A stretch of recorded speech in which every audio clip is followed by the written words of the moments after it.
Hello guys, welcome to my channel, Kapili Vlog. Today's video, magluluto ako ng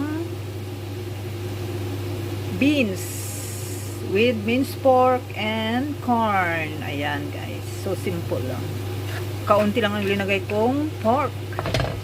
Ayan, para more vegetables, para more green. Ayan, simple lang siya guys. Ayan. Luto ng probinsyana. Ayan, simi. Ayan guys. Hindi tayo masyado sa karne kasi pag umiidad na, kailangan yung mag-ingat-ingat kasi bigla-bigla yung mga sakit. Ayan. Kaya ito guys, kaunting karne-karne lang.